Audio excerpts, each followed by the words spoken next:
um assunto de interesse público, né? Vamos nessa. E é isso aí, vamos começar o debate. E eu queria perguntar, né, para muita gente que talvez esteja ouvindo, que não tenha tomado ainda ciência de que existe primeiro o assentamento Normandia, de que existe o Centro de Formação Paulo Freire, mas qual que é, o que é que está em jogo exatamente? O Centro de Formação, ele está dentro do assentamento, mas a ordem de despejo é apenas para o Centro Paulo Freire. Queria que vocês pudessem explicar, Carlos, Raminho também, o que é que está colocado pelo INCRA e qual é a ameaça que está colocada hoje para o MST, né? O que é que significa isso para vocês? Bom, sobre a ordem de despejo, que é um pedido de cumprimento de sentença, na verdade, porque esse processo ele se iniciou lá em 2008, com base em uma denúncia de 99. Mas, enfim, a gente vai chegar lá. A realidade hoje é a seguinte: o assentamento ele conta com mais de 600 hectares, sendo que 15 hectares, por volta de 15 hectares, são destinados à área comunitária do assentamento, onde, por lei, ela deve ser destinada a atender os interesses dos assentados. Aí o que acontece? Em 2008, quando esse processo se iniciou, a realidade dessa área comunitária já era bastante diferente daquela que constava na denúncia que deu origem a todo o processo de 1999.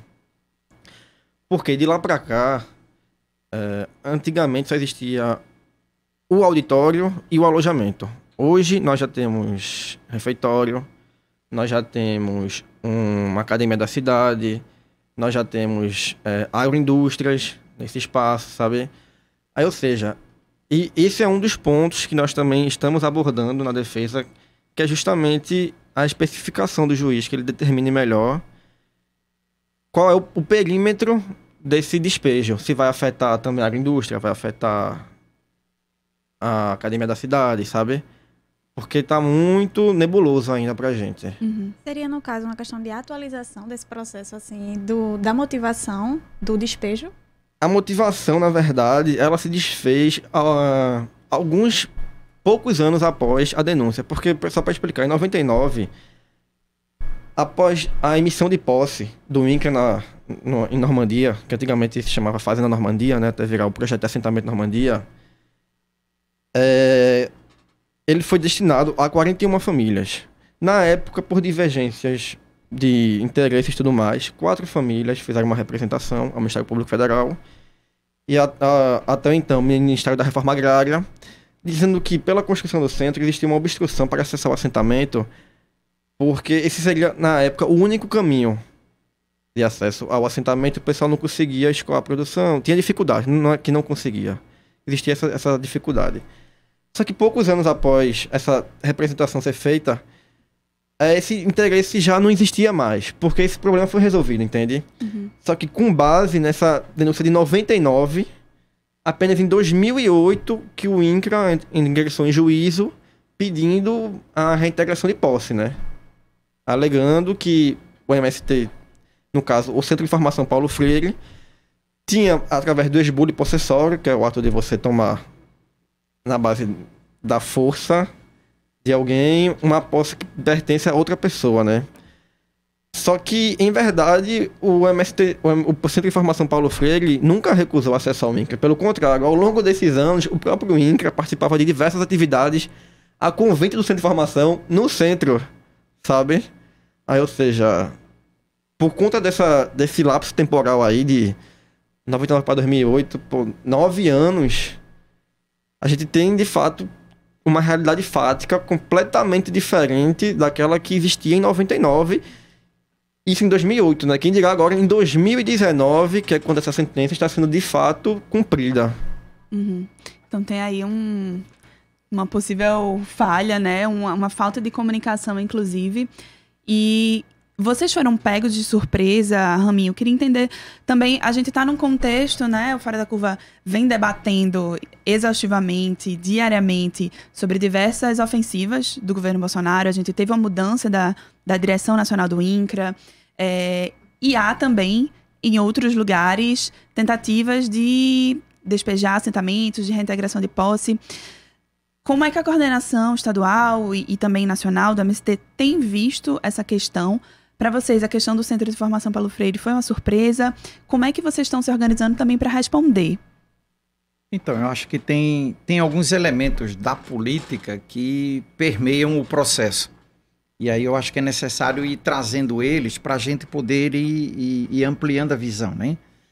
Uma é o acesso ao assentamento para fins de escoar, ou de visita, ou de entrada, de saída, enfim, como quer que seja, nunca foi obstruído, nunca teve nenhuma dificuldade entre o movimento e os assentados, até porque seria uma contradição, né? Nós do Movimento Sem Terra somos hoje o agente que está promovendo, por meio da ocupação de terra, um papel que seria o papel do Estado, que é o papel de fazer a reforma agrária. Então, o movimento social, nesse caso, está cumprindo uma função que deveria ser a função do Estado, né? Então, há uma contradição, vamos dizer assim, aí, né?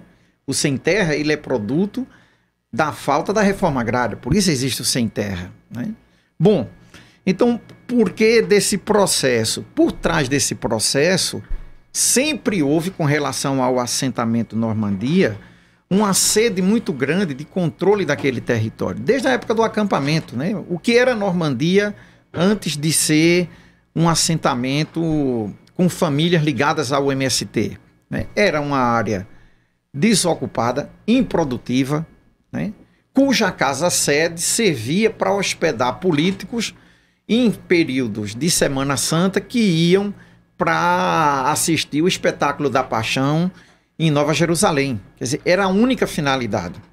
Então, desde o começo, desde a primeira ocupação, se tentou inviabilizar o assentamento, dizendo que a área só poderia servir para fins de uma reserva, quando não existia reserva. Depois se tentou inviabilizar, dizendo que o tamanho da área era pequeno. Depois, enfim, infinitas dificuldades foram sendo criadas e uma articulação política muito pesada por trás dela para barrar a possibilidade do assentamento Normandia, né? Em 99, quando você tem, por fim, o decreto e o assentamento de 41 famílias na área, isso não quer dizer que tudo foi resolvido, né? Porque a existência de 41 famílias assentadas em uma área não significa dizer por automático que aqueles 41 famílias, elas se tornaram convictamente defensoras do Movimento Sem Terra, né? A consciência, ela é um processo, né? Já que a gente está hoje no dia do aniversário de Paulo Freire, Freire vai dizer isso, a consciência é um processo de construção. Ela não se dá num estalo. Então, as pessoas vão construindo essa pertença ao Movimento Sem Terra e vão se identificando com o Movimento Sem Terra a partir da lona preta quando estão acampadas. Então houve, de fato, 4 famílias que naquele período histórico cederam ao canto da sereia de que aquilo ali poderia ser utilizado como um complexo hoteleiro, já que no passado foi utilizado. Mas o fato, e aí a argumentação era da obstrução da via de acesso, já que não tinha outra forma, né? Então o que é que houve nesse período histórico ali? Nós do movimento, em discussão, em acordo com as outras famílias, fomos compreendendo de que o centro de formação, que se alguém foi lá, percebe que a estrutura hoje é grande, mas na época já era grande, né? Ou seja, manter o casario era um custo muito grande. Então, qual é a proposta que a gente lança naquele período histórico? A proposta de que aquele centro poderia ser um espaço para a formação não apenas de militantes do ponto de vista ideológico, de pessoas que vão ser agentes em novas ocupações, mas de professores, de técnicos agrícolas, porque a gente tem um déficit nesse país que não foi cumprido até hoje. Pelo contrário, hoje a gente está muito mais sucateado do que estava anos atrás, né? Quer dizer, você tem hoje uma grande dificuldade de promover a agroecologia, porque você não tem técnicos formados no suficiente para suprir a demanda de famílias assentadas. Então, o que é que o movimento faz a partir daí? Vamos começar a utilizar o centro de formação para formar pessoas na área da saúde, já que a gente não tem agente de saúde naquele período. dentro das áreas de assentamento e de acampamento. Vamos formar pessoas com noções de práticas de agricultura orgânica. Na época ainda não existia a palavra agroecologia. Né? A agroecologia é um termo que a gente tem nos últimos 20 anos, dos últimos 15 anos para cá. Então, na época não existia a agroecologia enquanto termo, mas já existia por parte do movimento a busca de promover práticas educativas voltadas para a recuperação de solos, para o estudo do semiárido, enfim. E aí Normandia se encaixava perfeitamente nesse sentido, né? Bom, de pouco a pouco o movimento ele vai ampliando a sua visão e vai vendo que o casario já não dá conta, é necessário ter um alojamento. Hoje a gente tem em Normandia um alojamento que comporta, num aperto, dá quase 300 pessoas, né? Você tem um alojamento e ao lado do alojamento você tem um auditório que, sentado assim confortavelmente, entra 800 pessoas, mas dá para entrar mais de 1.000.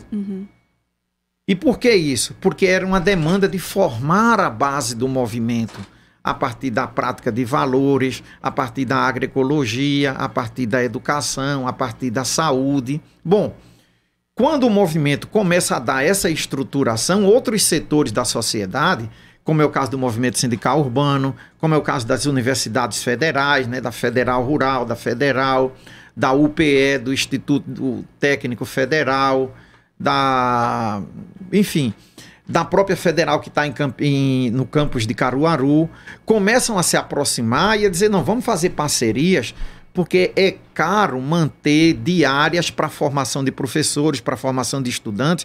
Então a gente vai fazendo parceria com o Centro de Formação Paulo Freire. O centro, então, ele transforma-se numa pessoa jurídica capaz de fazer convênios para esses fins. Então é isso que vai acontecendo nesse período histórico aí. Quer dizer, o centro, hoje, quando a gente fala do centro, é um menino que se transformou gigante. Você já passou pelo centro mais de 100.000 pessoas, né? Visitando o próprio espaço do centro. E é um centro, de fato, de formação, de educação, né? Que, como você falou, passaram já mais de 100.000 pessoas por formações lá e mais de 8.000 estudantes. Né? E não só sem terra, é bom salientar isso. Quer dizer, quando a gente está falando desses números, não está dizendo de pessoas apenas ligadas ao movimento sem terra, mas de pessoas que estão ligadas às universidades, aos movimentos sociais, às igrejas. Raminho, eu queria que tu explicasse para a gente, na verdade, a nível nacional, o que é que representa o Centro de Formação Paulo Freire, eu digo no sentido de estrutura, e também o assentamento Normandia. Tem a questão da agroindústria, né, também. Eu queria que você me explicasse, assim, tem algum outro lugar do MST no Brasil, assim, que se assemelha ao assentamento Normandia e ao Centro Paulo Freire? Pois é, eu entro para o movimento em 1993, né, quando sou de um grupo de militantes que entrou naquele período histórico, 93, 94. Na época, o espaço de formação que a gente tinha no Nordeste para o Movimento Sem Terra ficava em Aracaju. É um assentamento que está beirando a BR, próxima à capital. Quando surge Normandia, então, e pela aproximação entre Caruaru e Recife, e por Caruaru estrategicamente ser um ponto de ligação para todas as capitais do Nordeste, então Normandia vai se transformando num centro, aí vamos falar enquanto sem terra. Enquanto sem terra eu posso dizer que Normandia hoje não é um centro de formação apenas do movimento no estado de Pernambuco, ele é um centro de formação que atende a todo o Nordeste enquanto movimento sem terra, mas também atende a todo o Brasil. Nós tivemos já vários cursos nacionais acontecendo ali dentro daquele espaço, mas eu volto a dizer que por mais importante que ele seja para nós do movimento, eu hoje defendo que Normandia, o Centro de Formação Paulo Freire, bom, aí vamos pegar a referência com Paulo Freire, né? Freire, antes de morrer, já não era pernambucano, era um cidadão do mundo, né? Por conta da vastidão do seu pensamento pedagógico. Então, o Centro de Formação, o que hoje está em jogo, no caso do processo de possível despejo do Centro de Formação, não é atingir apenas o movimento sem terra, mas é atingir de forma direta e frontal a classe trabalhadora. Porque o centro já não é apenas nosso, ele é patrimônio da classe trabalhadora. Ele é um patrimônio da educação no estado e no Nordeste, né? E ligado ao centro, com uma relevância semelhante, você tem a agroindústria do assentamento Normandia, né? A agroindústria que hoje atende a mais de 400 escolas por meio da distribuição de merenda escolar e ao Armazém do Campo de forma direta. Porque o Armazém do Campo, né, onde hoje eu estou na gestão do armazém, nós do armazém estamos umbilicalmente ligados à agroindústria do assentamento Normandia, porque a agroindústria de Normandia recebe a produção de todas as áreas ou das várias regiões onde nós atuamos em Pernambuco e de lá escoa para Recife, para dentro do armazém.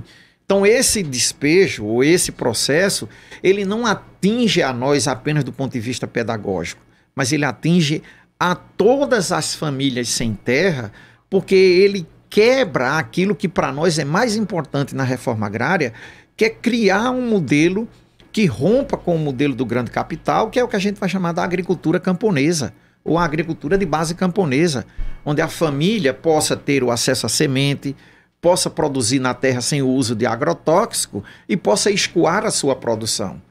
E o escoar a produção passa pela agroindústria.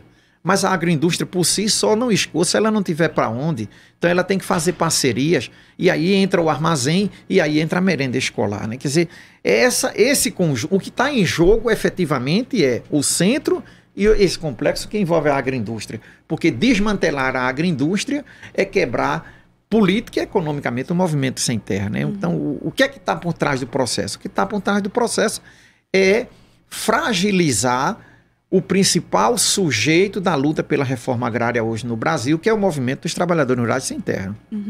E fragilizar também as 41 famílias que hoje estão em Normandia, né, produzindo também, beneficiando nas agroindústrias. Que hoje não são contra a existência do centro de formação, quer dizer, não existe mais 4 famílias reivindicando a posse do centro de formação. E sim o INCRA cumprindo um papel que não é o seu papel. O papel histórico do INCRA é de resolver o problema agrário. Aqui a gente tem o INCRA criando o problema. E essa questão para ser resolvida. Pegando um gancho dessa conversa, inclusive dessa explicação que Raminho dava sobre o sentido e a importância, a gente está no telefone também com a participação de Joel Guimarães. Joel, você me escuta? Estou escutando. Bom dia. Bom dia, que ótimo. Joel é repórter há mais de 25 anos, já trabalhou no Jornal da Tarde, no Estadão e no Globo. E hoje ele é também colaborador da Marco Zero Conteúdo. Joel está falando de Ubatuba, no litoral de São Paulo, mas vem cobrindo também diversas pautas do campo e também com relação à reforma agrária, inclusive sobre a questão dos despejos, tentativas de despejos do MST, do acampamento do MST no Paraná, né, Joel? Eu queria te perguntar como é que você está vendo, você que está aí no Sudeste, mas onde também o MST está colocado, e também está sofrendo ofensivas, né? Assim como aqui em Pernambuco, o Centro Paulo Freire é uma referência para o Nordeste. Mas como é que você tem visto, se é que tem acontecido de fato um aumento dessas ofensivas com os trabalhadores rurais, com os movimentos do campo, após a eleição do Bolsonaro? Como é que está essa questão também da reforma agrária a partir dessas pautas que você vem cobrindo? Duas coisas. Eu gostaria de começar pegando um gancho com relação a essa ameaça de despejo que existe contra o Centro de Formação Paulo Freire. Ele é um episódio dos vários que estão acontecendo ao mesmo tempo. No campo, o deputado João Damião, por exemplo, ele é coordenador do grupo agrário da bancada do PT na Câmara dos Deputados, definiu como uma escalada do estado de terror no campo.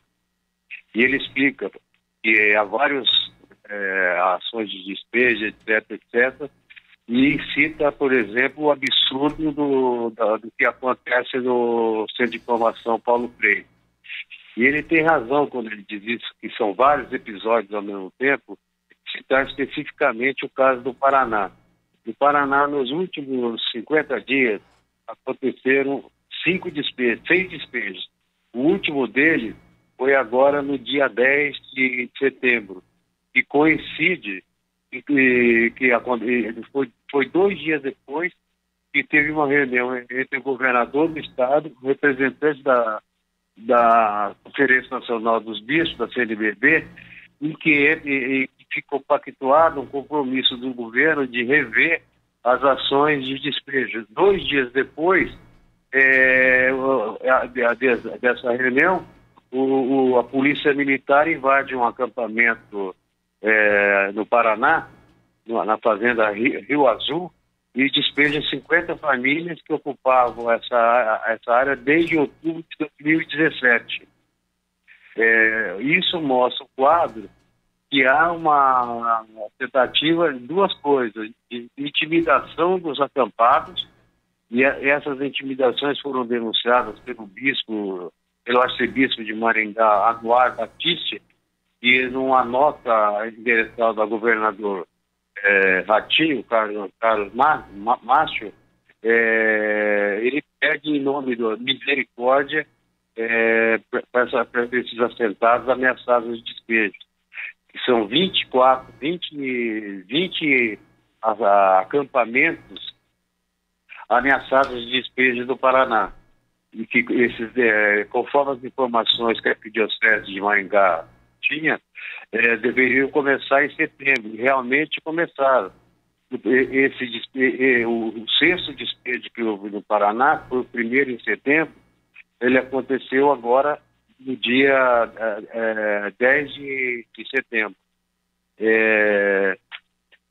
Então, a situação é essa, e o deputado João Manuel, ele recentemente esteve com o presidente do INCRA, e ele saiu de lá com a certeza do que ele define como o INCRA de Bolsonaro. Uhum. Ele não está ali para fazer a reforma agrária, para o assentamento, mas sim para atrapalhar a reforma agrária, ou acabar com a política pública de reforma agrária. E ele cita como exemplo a vistoria de novos imóveis rurais estão suspensas desde março, o INCRA alegando falta de recursos. E sem novas vistorias, você não promove, não faz assentamento, ou seja, você paralisa a reforma agrária. Então, é mais ou menos essa situação que está no campo hoje. Uhum. Então, há indícios, de fato, de que isso pode ser uma articulação, né, a nível do Brasil, para, de fato, barrar os processos de reforma agrária. Exatamente. É uma ação, eu diria que é uma ação coordenada do INCRA, o governo do INCRA, com a cumplicidade, em alguns casos, do próprio judiciário. E a polícia invadindo os assentamentos, às vezes com violência, os acampamentos, às vezes com violência, despejando as famílias, jogando, deixando-as ao léu. Algumas estão desabrigadas. Um exemplo disso é um despejo recente que aconteceu em Londrina, no final de julho, que foram despejadas 150 famílias do acampamento Quilombo dos Palmares, e pelo menos umas 80 famílias elas estão desabrigadas, vivendo em praças dos municípios próximos ali do acampamento, e outras estão abrigadas no centro social do acampamento. Ele vive é o nome do acampamento, que fica próximo desse assentamento. Daí os próprios sem terra, solidários um com o outro, abrigaram o que eles conseguiram nesse pequeno centro social. Uhum. E tem um detalhe que mostra um quadro de medo do cotidiano, que faz parte nesses últimos 60, 90 dias do cotidiano dos assentados, dos acampados, que é constante voos rasantes com aeronaves da Polícia Militar voando sobre os assentamentos. Quando não, viaturas da polícia passando nas estradas vicinais próximos ao acampamento, com soldados armados na pé de metralhadora, passam. É uma tentativa de intimidar. Há quem diga que é uma estratégia, que através que eles chamam de estratégia do medo, e aqueles mais receosos possam sair antes que venha o despejo, com medo da polícia, sair antes, abandonar suas coisas e sair antes mesmo do assentamento. Do assentamento, não, da polícia chegar para despejar. É mais ou menos essa situação. Eu não sei se deu para fazer um quadro. Acredito que sim. A gente vê, de fato, uma sistemática, né, dessas ofensivas. Joel, eu queria agradecer muito a tua participação, contribuindo também para a gente visualizar, né, no Paraná e em outros estados também, disso que está acontecendo, e saber também agora como é que o MST, né, tem respondido a essas questões. Mas muito obrigada pela tua participação. Muito obrigado, eu que agradeço. Só lembrando que também nesse período, dos 6 primeiros meses do governo Bolsonaro, 18 assassinatos aconteceram no campo. E todos eles, as vítimas foram os camponeses. Só para registrar, quer dizer, não houve nenhum desses confrontos, eventuais confrontos, a vítima sempre foi o camponês ou a camponesa.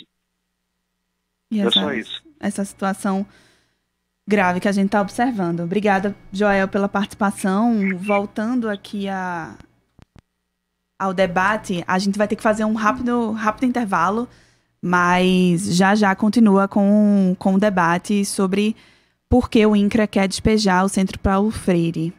Aqui na Rádio Universitária, a nossa rádio pública. Fora da Curva, jornalismo analítico na Rádio Universitária, a nossa rádio pública. Universitária FM 99.9. Trocando em Miúdos, a música de Francis Raime. Série especial em 5 episódios que contam a trajetória de um dos compositores mais versáteis da nossa música. Você começa a acompanhar a partir do dia 25, toda quarta, na faixa das 20 horas aqui, da Universitária FM.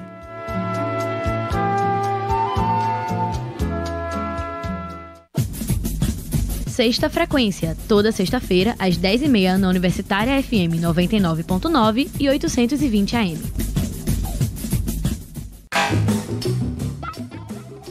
Todos sábados às 19 horas. Programa Na Agulha, com Marco Delata e Rodrigo Pires. Trazendo o chiado do vinil, em pérolas garimpadas, diretamente na discoteca da Rádio Universitária, 99.9 FM. Embarque nesse trem azul e curta essa paisagem insonora.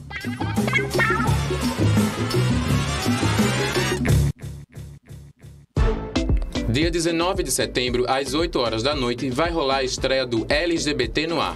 Um programa produzido pelo Núcleo de Comunicação da Diretoria LGBT da UFPE, que vai ser um babado. No lançamento, vamos bater um papo com Ciel Santos, Ciba Carvalho e Johnny Hooker. Tu vai perder, menina! Já é nesta quinta-feira, às 8 horas da noite. Aqui, na Universitária 99.9 FM. E também na Rádio Paulo Freire, 820 AM. LGBT no Ar. Não perde!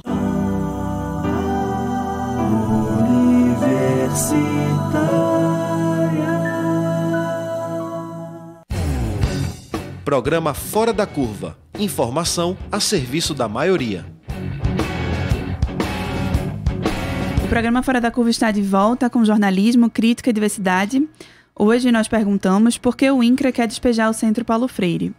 Estão participando aqui com a gente Ramos Figueiredo, Raminho, da Coordenação Estadual do MST, e também Carlos Madeira, assessor jurídico do MST.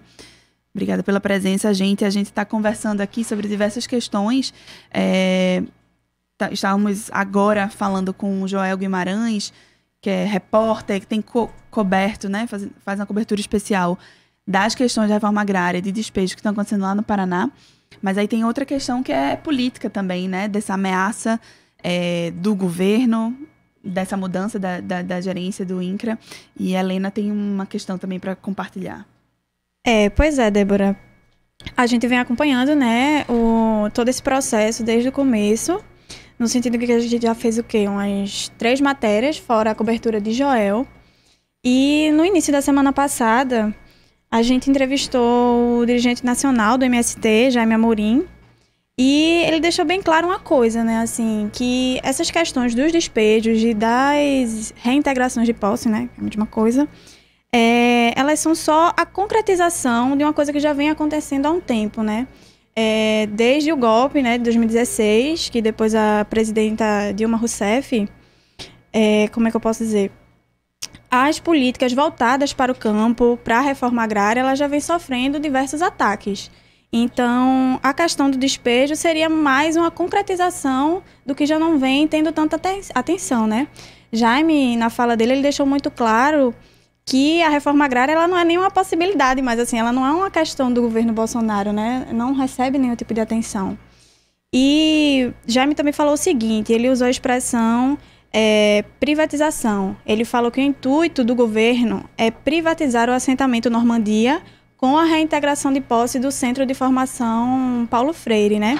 Eu queria que Raminho me explicasse o que é que ele quer dizer quando ele fala de privatização do assentamento. Na matéria que a gente publicou na Marco Zero, a gente falou de um programa que foi lançado recentemente pelo INCRA, que, na verdade, ele propõe a expansão de titularidades a assentados, né? Que é chamado de Luz no Fim do Túnel. E o foco desse programa, no caso eu falo de titularidades de posse, né, das terras, o foco desse programa é no Nordeste. E eles argumentavam muito que justamente nessa região é onde tem um mínimo número assim, de repasse dessa titularidade de posse. Então eu quero saber assim, o que é que Jaime quis dizer quando ele falou de privatização do assentamento? Então, por que o movimento ele é contra a titularidade? Né? E o que isso tem a ver diretamente com o processo em curso com relação à Normandia, né? Nós do movimento sempre defendemos de que a reforma agrária ela deveria vir atrelada a um conjunto de fatores. Ou seja, você tem o uso da terra, que aí você distribui a terra em parte por família e em parte uma área destinada ao coletivo, no sentido de que as famílias elas possam desenvolver sua economia para se manter e uma parte que ela possa ter para se capitalizar, vamos dizer assim, para fazer sua poupança, que seria a parte da cooperativa. Então, eu tenho uma parte que está destinada à família e eu tenho a parte que está destinada à cooperativa. Até aí, tudo bem.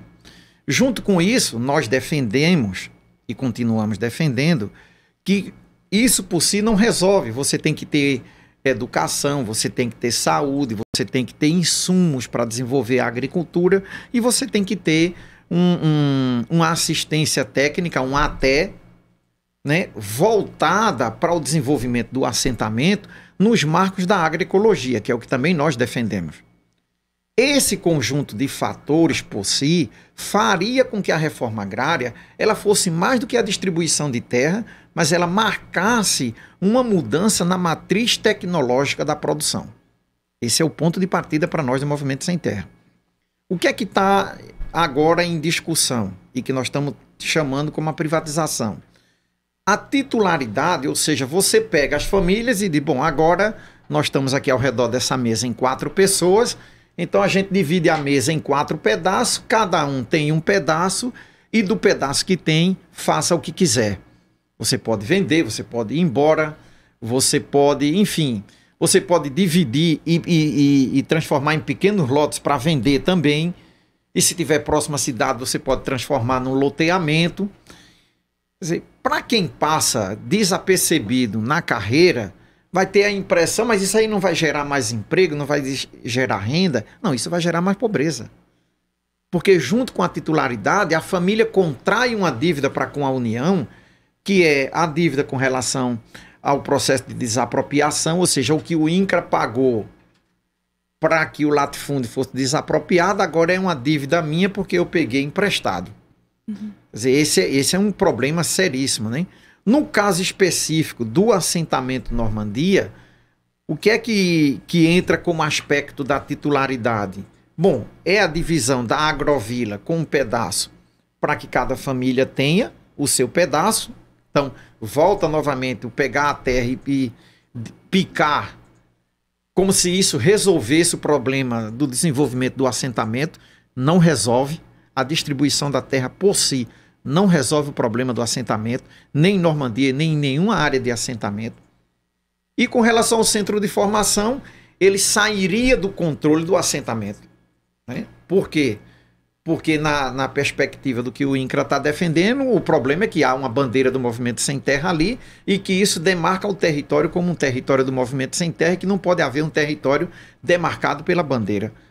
Quando, para nós, a presença da bandeira representa, sim, a relação com o Movimento Sem Terra.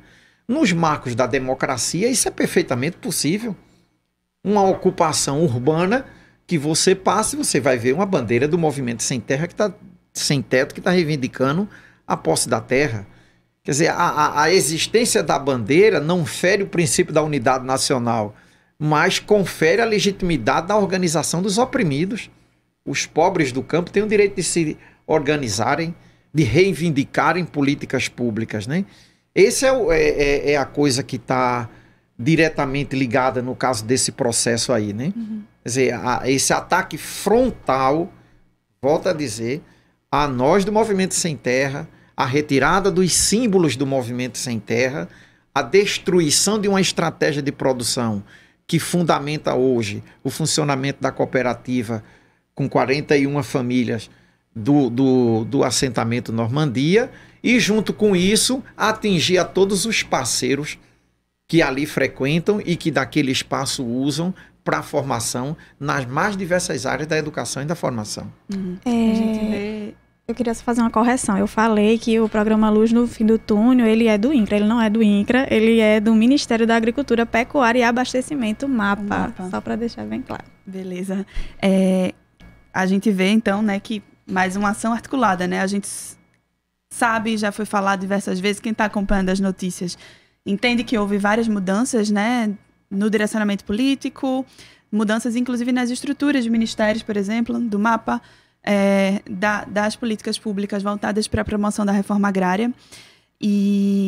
Mas tem aí uma ação contraditória, né, que de fato deve pegar muita gente, ser uma casca de banana, né, para acreditar que está se caminhando para uma coisa positiva, ter a titularização das terras. Mas eu queria entender também contigo, Carlos, que é assessor jurídico do MST, que ações vocês estão tomando, né? O INCRA, a gente falou no começo do programa, o INCRA disse que não pretende voltar atrás, não pretende ceder para a negociação, ele não abriu muita margem para diálogo, mas o que é que vocês estão solicitando agora para esse momento, para de fato ainda, né, recorrer às questões, às possibilidades jurídicas de impedir que esse despejo aconteça? E caso essa reintegração de posse seja executada, o que pode acontecer? Assim, como é que vocês estão se organizando para rebater, para tentar evitar que isso aconteça? Bom, a defesa não descarta nenhuma possibilidade legal de agir dentro do processo para impedir essa reintegração. E como você bem mencionou, o presidente do INCRA, ele tem se mostrado bem intransigente ao diálogo, mas nós estamos insistindo que o diálogo é a solução para que da melhor forma possível seja achada uma maneira de atender os interesses dos assentados, principalmente, porque eles que são carentes, que são vulneráveis, que precisam desse tipo de política, que, como o Raminho bem falou no começo, não está sendo promovida pelo INCRA, que contraditoriamente ele reivindica a terra por conta da função social que não está sendo cumprida e, paradoxalmente, né, ele também não cumpre com essa função social ao deixar de promover essas políticas públicas. Então, nessa linha de procurar o diálogo, nós estamos propondo ao INCRA, isso já foi peticionado nos autos do processo, uma audiência de conciliação, para que essas famílias assentadas tenham a oportunidade de demonstrar frente a frente com o INCRA que o interesse delas é pela permanência do centro. Porque apesar de existir um tensionamento muito grande, né, expectativas sobre como é que se dará essa possível reintegração de posse, A linha é nunca partir para a violência, obviamente, porque nós temos ferramentas legais para poder recorrer e tentaremos, até o final, da melhor forma, resolver esse conflito. Carlos, eu queria só tirar uma dúvida, assim. Tendo como é que eu posso dizer? Sendo executada a reintegração de posse, qual seriam o que é que aconteceria? Então, a gente está bem confiante que a reintegração não acontecerá, porque legalmente acreditamos que conseguiremos impedir. A audiência de conciliação, ela é a única maneira de recorrer como é que eu posso dizer, a solicitação do cumprimento do despejo? Não, existem outras ferramentas que estão à nossa disposição, mas nós estamos tentando principalmente o diálogo, porque o diálogo ele sempre proporciona uma melhor solução. Uhum. E tem essa questão também que está colocada da pressão política, né? Que vocês estão organizando desde sábado passado.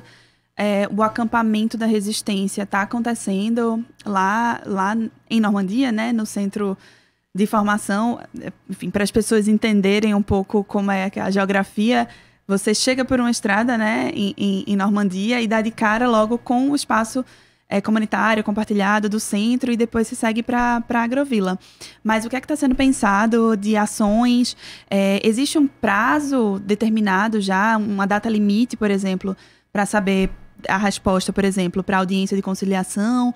Existe um dia D que chama a atenção para a mobilização das pessoas que querem apoiar, que querem saber também como podem mobilizar para defender o Centro de Formação Paulo Freire? Bom, sobre o dia eu falo e sobre como contribuir com o acampamento, o Ramin explica melhor. Tá. Eu só queria fazer uma pergunta antes, só assim, para complementar.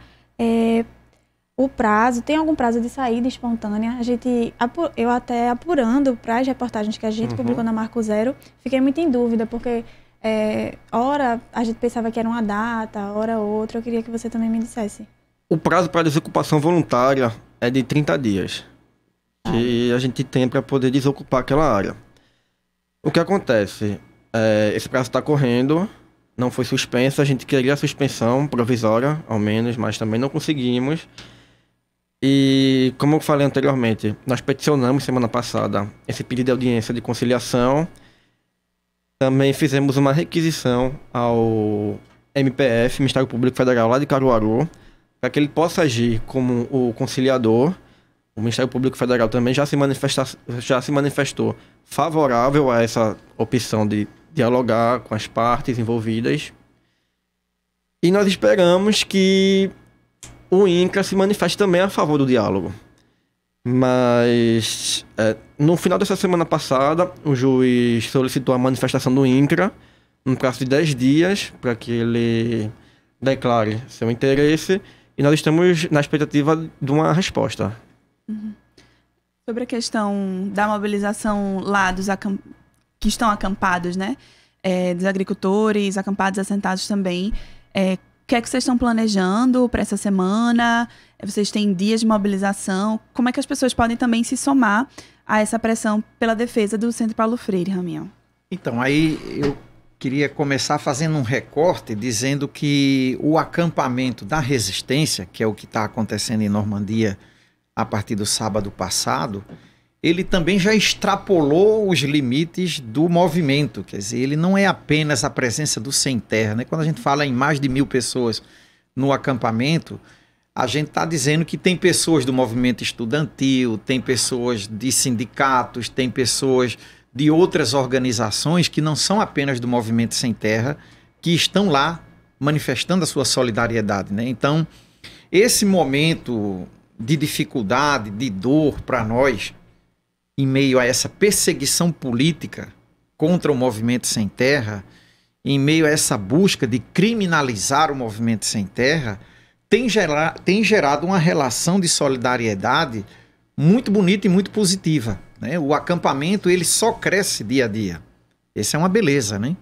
Nós tivemos todos os dias, a partir do sábado, várias plenárias, né? Todo dia você tem uma grande assembleia no começo da manhã, uma assembleia à tarde, um ato cultural à noite, a projeção de filmes, enfim. uma hora seria pouco para a gente discorrer sobre isso, né? Mas só para dizer constante. Assim, há uma programação constante, dia a dia, né? Hoje, especificamente, dia do aniversário de Paulo Freire, nós estamos tendo lá o dia inteiro dedicado ao pensamento de Paulo Freire, com as famílias que estão dentro do acampamento, fazendo assembleia, trazendo a memória de Paulo Freire, essa memória que tentam jogar para fora, e que nós estamos dizendo não só o patrono da educação no Brasil, mas é o patrono do Centro de Formação Paulo Freire, né? Por isso que leva o nome dele. Então, e a perspectiva nossa é de continuar no acampamento. Ninguém fala em sair ou em saída voluntária do acampamento. A ordem no Movimento Sem Terra é resistência. E essa resistência a gente sente que tem crescido. E ela cresce por meio da solidariedade. Eu queria aproveitar esse momento para dizer, manter o acampamento com mais de 1.000 pessoas é uma dificuldade até mesmo para nós, enquanto movimento, que estamos na luta pela reforma agrária. Então, que as pessoas também busquem não só a presença física no acampamento, mas a gente tem dito, grave um vídeo, veicule por meio do WhatsApp, por meio do Facebook, manifestando sua solidariedade ao movimento e ao Centro de Formação. Escreva uma carta, né? E tudo isso você pode encaminhar ou pelo Instagram do Armazém do Campo ou pela página do Movimento Sem Terra no Estado de Pernambuco, MST-PE, né? Bom, isso são formas de manifestar solidariedade escrita ou gravada, né? E outra forma que é, no armazém a gente está recebendo doações. Então, quem queira, eu não posso ir, mas eu posso levar um fardo de charque, um pouco de arroz, um pouco de feijão, enfim, tudo que puder ser enviado para lá, nós daremos o destino de levar para o acampamento, porque, como eu disse, o acampamento vai continuar. Nós vamos resistir. Normandia não é um projeto nosso do Movimento Sem Terra apenas. O Centro de Formação é um patrimônio da classe trabalhadora e, para esse fim, ele precisa existir e cumprir a sua função pedagógica de ensinar a resistência. E é muito sintomático, que é ótimo que as pessoas saibam, a gente vai também reforçar nas redes sociais do programa Fora da Curva, mas que hoje, né, desse debate acontecendo aqui na rádio pública também, para todo mundo estar ouvindo. Hoje também como você falou, o dia de aniversário, né, de Paulo Freire, patrono da educação no Brasil, um educador que inspirou grandes transformações, inclusive no sistema educacional do Brasil, não só do Brasil, né, do mundo. Do mundo. Você chega em diversos lugares do mundo e tem bustos de Paulo Freire, assim como tem em Normandia, né? Essa memória viva lá colocada. E sobre essa questão, a gente conversou com o professor José Batista Neto. Ele é do Centro de Educação da Universidade Federal de Pernambuco e ele também é um dos coordenadores da Cátedra Paulo Freire. Hoje acontece à tarde, a partir das 14 horas, um ato político-pedagógico em defesa da educação pública, gratuita, laica e emancipadora. Esse ato vai acontecer no campus da Universidade Federal de Pernambuco, no Lago do Cavoco. E a gente vai ouvir agora também o professor Batista sobre a importância do legado de Paulo Freire e a importância da resistência também do Centro de Formação lá em Normandia. Desde o início dos anos 1960, quando começaram a ser formuladas, as ideias pedagógicas de Paulo Freire não têm cessado de fomentar experiências de educação humanizadora em diferentes quadrantes do país. Partindo de Recife, passando depois pelo o sertão do Rio Grande do Norte, na cidade de Angicos, essas ideias expandiram-se para o restante do Brasil e depois do mundo. Essas mesmas ideias têm sido apropriadas por diferentes áreas do saber, como a saúde, o trabalho social e tantas outras. No campo da educação pública, as ideias freirianas são tomadas como referência para etapas, níveis e modalidades de sistemas de ensino público de diferentes esferas do Estado, sejam eles municipais, estaduais, até mesmo federal.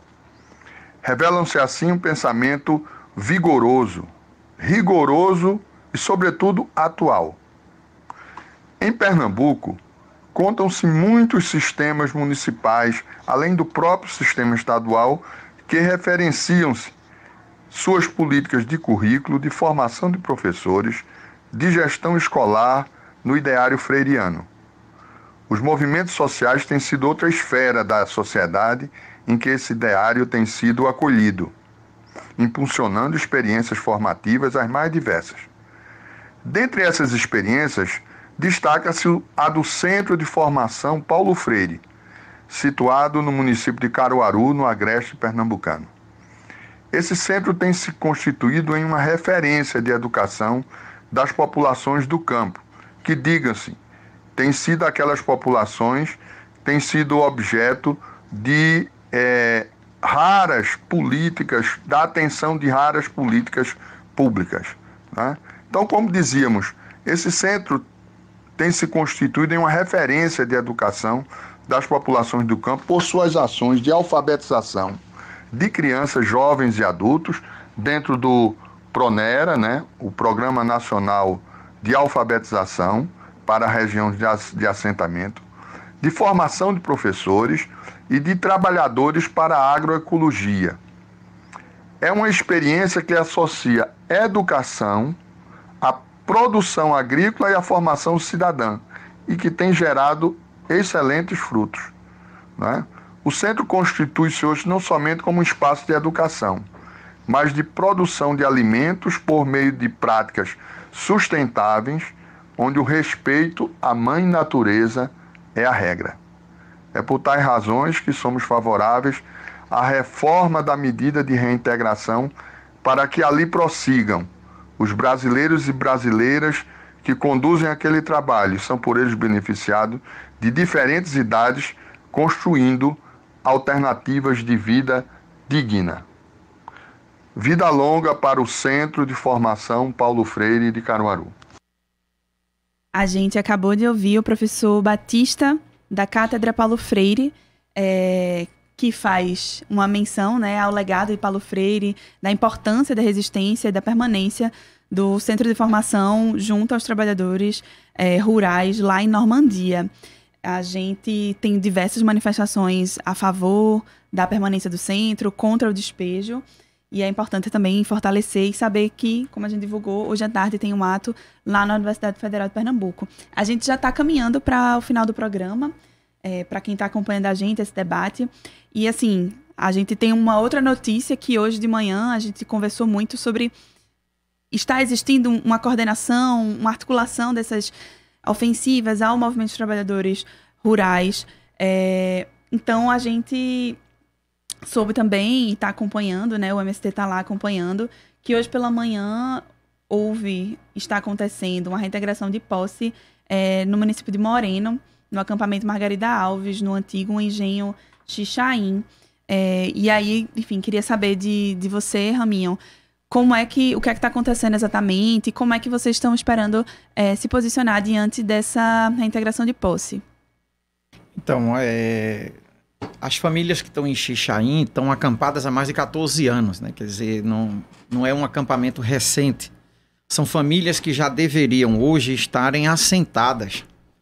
O que a gente tem no caso de Xixaim tem uma relação direta com o que está acontecendo no Pará, com o que está acontecendo no Paraná, com o que tem acontecido no Rio Grande do Norte, que são as reações de despejos sem nenhum fim que não seja o de desmobilizar e o de enfraquecer a luta pela reforma agrária, né? É isso que infelizmente está acontecendo. Estamos tratando do despejo de famílias que já estavam construindo suas casas, que já tinham suas roças, que já tinham sua manutenção tirada diretamente em 100% do uso da terra e que agora, com o despejo, tem toda a sua lavoura destruída, né? Quer dizer, é no mínimo uma desgraça uma coisa dessa acontecer e uma desestrutura que atinge frontalmente o acampamento. Uhum. E vamos resistir, né? Temos que resistir, como você falou, o acampamento da resistência continua.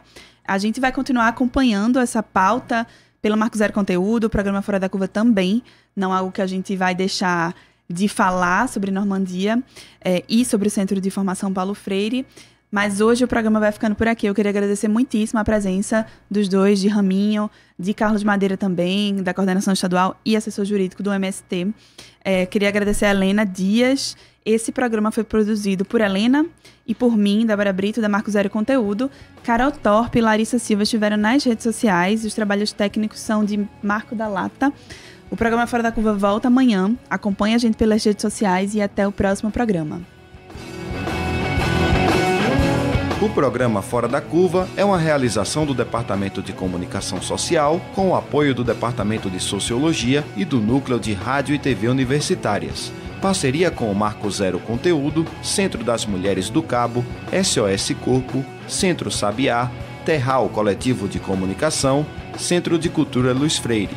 Esse programa fica disponível em nossa página do Facebook e no canal do YouTube.